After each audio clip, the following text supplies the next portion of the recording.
Shout out to Spotswood students. We are loving the questions that you are bringing in. This week's question is regarding the disciples of Jesus.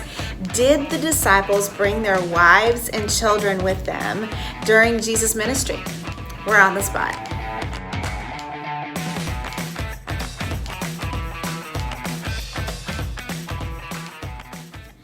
But we have to start by noting what might be the obvious. The gospel writers did not give us a lot of information about the disciples' families. This isn't because family wasn't important to the disciples or the gospel writers or even Jesus necessarily. Actually, in Jewish culture, family was very important. However, the purpose that they had for writing the Gospels was really focused on Jesus, who he was, why he came, that he was the promised Messiah, the Son of God, the Savior of the world. So what do we know? Well, we do know for sure that some of the apostles did have wives.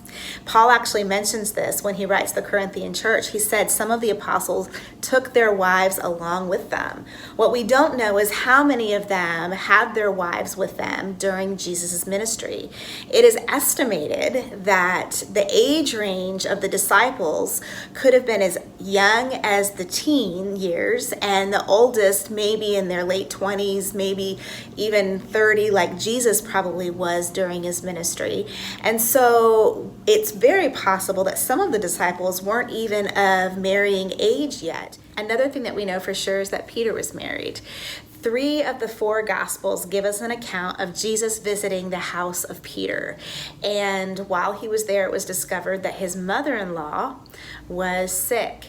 And of course, Jesus had compassion on her and healed her of her fever. And I love this because while Jesus was about doing God's business, the mission that the Father had given him, it didn't stop him from caring about the very real needs of the family of Peter. Another thing that we know is that the 12 disciples were not the only ones traveling with Jesus. There are times when Luke mentions large crowds traveling with him, and he even mentions women traveling with Jesus.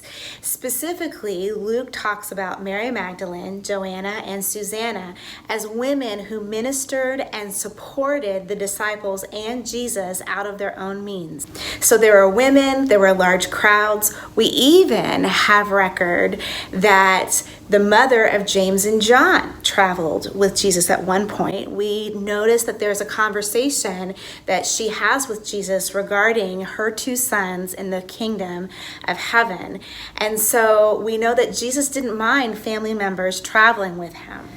So even though there is a lot that we don't know about what it looked like for families during Jesus' ministry, one of the things we never have to doubt is God's heart for the family. We see it from the very beginning in creation when God gave Adam and Eve the creation mandate. What did he tell them to do? He said, be fruitful and multiply. It was in the context of family that Adam and Eve were to subdue and rule the world. And this didn't change. The importance of family didn't change when Jesus got here. He gave man and woman the Great Commission, right? We were to multiply and make disciples. And it was in the context of family that this happened as well. We see the apostles taking their wives along with them to spread the good news of Jesus in the cities in which they ministered. We see the believers teaching their children because we have records of people like Philip and his daughters who had the gift of prophecy. We see Timothy, who was taught by his mother and his grandmother. It was in the context of family that God was going to reach the world. And if we see this modeled in Acts by the apostles and the new believers, we have to believe that somehow Jesus modeled this in his ministry. What that looked like exactly, I don't know. I can't wait to ask him when I see him.